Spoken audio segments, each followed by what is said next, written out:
Денеска е 13 мај. Имаме пролетна акција за темелно чистење на општина Карпош.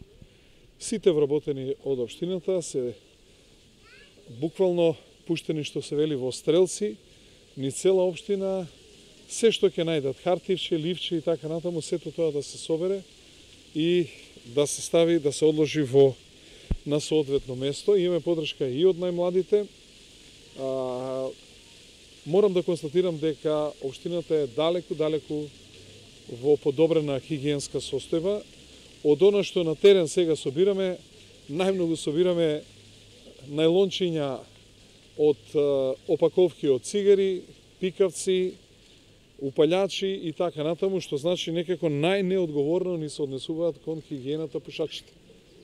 Апел до нив, најлончето може да се стави во джеп или до првата корпа, да не се фрла секаде и така ќе ни биде општината уште почиста.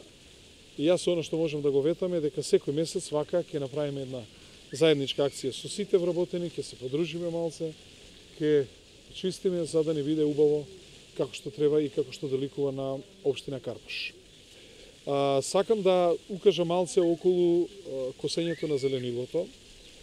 Се наоѓаме во период кога имаме бујна вегетација, особено времето кога врне дожд и е тмурно, нема силно сонце, тогаш многу брзо расте травата. Имаме 13 косачи и 2 возила со кои што се коси. Сега набавуваме стига новата опрема и со новата опрема сметам дека многу брзо ќе се стави цела општина под контрола. Но во секој случај, ова е второ косење, значи едно во април, сега едно во мај и до крајот на мај ќе имаме уште едно косење и потоа веќе силата на вегетацијата стагнира, не е така интензивна како што тоа се случува во текот на април и на мај.